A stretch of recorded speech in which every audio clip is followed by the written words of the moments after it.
Assalamualaikum warahmatullahi wabarakatuh. Perkenalkan, nama saya Fatia Insani dengan NIM 2248201068. Tujuan saya membuat video ini ialah untuk memenuhi syarat ujian teknologi bahan alam yang diampu oleh Bapak Hari Adi Saputra, MSI. Ekstraksi minyak atsiri. Minyak atsiri adalah zat berbau yang terkandung dalam tanaman. Minyak ini disebut juga minyak menguap, minyak etiris, minyak esensial karena pada suhu kamar mudah menguap. Ciri utamanya yaitu senyawa yang berwujud cairan, liquid pada suhu ruangan mudah menguap atau terbang, volatil, menghasilkan aroma tertentu. Kandungan minyak atsiri pada suatu bahan tanaman terdiri dari campuran beberapa jenis senyawa minyak atsiri. Beberapa di antaranya sangat termolabil atau tidak stabil pada perlakuan suhu tinggi. Metode minyak atsiri. Yang pertama yaitu destilasi. Tahapannya yaitu persiapan, pemanasan, pemisahan. Kelemahannya yaitu senyawa rusak karena menggunakan panas. Kelebihannya yaitu teknologi sederhana, waktu cepat, pemisahan mudah. Selanjutnya yang kedua yaitu press. Tahapan yaitu persiapan atau pengeprasan. Pemisahan, kelemahannya waktu lebih lama, pemisahan lebih sulit. Kelebihannya yaitu teknologi sederhana, senyawa tidak mudah rusak karena panas. Yang ketiga yaitu pelarut organik. Pelarut organik tahapannya yaitu persiapan, ekstraksi, dan pemisahan. Kelemahannya yaitu pemisahan lebih sulit, teknologi mahal. Kelebihannya waktu cepat, senyawa tidak rusak karena panas. Yang keempat yaitu enfleurasi. Tahapannya yaitu persiapan, ekstraksi, pemisahan. Kelemahannya yaitu pemisahan lebih sulit, waktu lama. Kelebihannya yaitu teknologi sederhana, senyawa tidak rusak karena panas. Selanjutnya yaitu maserasi lemak panas. Tahapannya yaitu persiapan, ekstraksi, pemisahan. Kelemahannya yaitu pemisahan lebih sulit, waktu lama, senyawa rusak karena panas. Kelebihannya teknologi sederhana. Selanjutnya yaitu fraksinasi dan isolasi. Fraksinasi berasal dari kata fraction atau bagian. Secara harfiah dapat diartikan sebagai mekanisme untuk memilah. Memilah suatu kumpulan menjadi beberapa bagian, fraction atau part. Atau dapat dikatakan sebagai proses pembagian kelompok. Tujuan fraksinasi yaitu mendapatkan fraksi bagian tertentu dari suatu ekstrak, melakukan isolasi atau pemisahan suatu senyawa metabolit sekunder tunggal. Selanjutnya yaitu fraksinasi dan isolasi. Kromatografi. Kromatografi kertas KK atau kromatografi lapis tipis. Kromatografi kolam vakum liquid. Kromatografi VLC size occlusion. Kromatografi SEC solid post extraction atau SPE. Selanjutnya yaitu ekstraksi cair-cair. Yang pertama peningkatan polaritas, yang kedua ketidakcampuran antara dua komponen pelarut yang digunakan, yang ketiga dapat diprediksi senyawa terlarut ekstraksi cair-cair. Kromatografi lapis tipis. Nonpolar yaitu lemak atau lilin, terpen dan steroid. Semipolar kumarin, fenolik, tak terglosida, flavonoid atau alkaloid.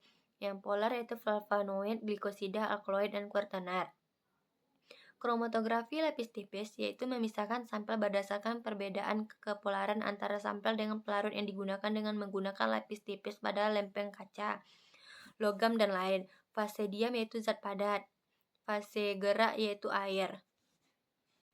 Selanjutnya yaitu pemurnian. Untuk mendapatkan komponen bahan alam murni bebas dari komponen kimia yang tidak dibutuhkan. Prinsipnya yaitu pemisahan antara dua zat atau lebih yang saling bercampur. Tujuannya untuk mendapatkan suatu zat murni dari satu campuran. Tingkat kemurniannya yaitu 95-100%.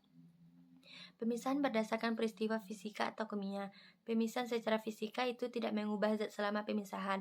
Kalau secara kimia yaitu suatu komponen atau lebih direaksikan dengan zat lain sehingga dapat dipisahkan. Cara untuk teknik pemisahan campuran bergantung pada jenis, wujud, dan sifat. Jika komponen berwujud padat dan cair, misal pasir dan air. Selanjutnya yaitu pembagian pemurnian. Yang pertama, rekristilisasi. Proses pemurnian kembali senyawa organik padat dari bahan pengontornya dengan cara mengkristalkan kembali senyawa padat yang telah dilarutkan di pelarut. Prinsipnya yaitu senyawa dilarutkan dengan pelarut dapat melarutkan pada suhu tertentu. Yang kedua, ketika larutan jenuh berisi pelarut dengan suhu tinggi dan senyawa dibiarkan mendingin, kelarutan senyawa akan menurun sehingga membentuk kristal keluar dari larutan. Selanjutnya yang kedua yaitu dekantasi, proses pemisahan campuran sedimentasi dan penuangan langsung atau pemindahan pada wajan lain. Prinsip kerjanya yaitu didahului proses sedimentasi, yang kedua cairan yang lebih bersih dituang dengan hati-hati ke kontainer lain, yang ketiga metode ini tidak terlalu efektif karena masih ada kemungkinan cairan yang tertinggal di sedimen. Selanjutnya, temperatur dan pelarut yang digunakan di dekantasi digunakan untuk memisahkan campuran zat lain secara padat. Yang kedua, tidak saling bercampur. Yang alat dan fungsinya yaitu beker gelas untuk menampung larutan. Yang kedua, batang pengaduk untuk membantu proses penuangan. Selanjutnya yang ketiga yaitu sublimasi, yaitu senyawa mengalami konversi dari suatu padat menjadi gas tanpa melalui fase cair dengan cara memasukkan senyawa pada suatu sistem vakum. Pada tekanan yang rendah, padatan akan membentuk gas dan terkontaminasi menjadi senyawa murni. Temperatur dan pelarut yang digunakan yaitu sublimasi dapat terjadi jika terdapat zat padat dengan tekanan uap relatif tinggi pada suhu di bawah titik lelehnya. Selanjutnya yaitu komputasi bahan alam. Komputasi diartikan sebagai cara untuk menentukan pemecahan masalah dari data input dengan menggunakan suatu algoritma. Selama ribuan tahun, perhitungan dan komputasi umumnya dilakukan menggunakan pena dan kertas, kapur dan batu tulis secara mental dengan suatu tabel. Namun sekarang kebanyakan komputasi telah dilakukan dengan menggunakan komputer. Yang pertama yaitu penemuan obat, yang kedua database tanaman, yang ketiga prediksi aktivitas obat, yang keempat prediksi farmakologi obat, yang kelima yaitu molecular docking. Sekianlah hasil presentasi saya. Wabillahi taufik wal hidayah. Wassalamualaikum warahmatullahi wabarakatuh.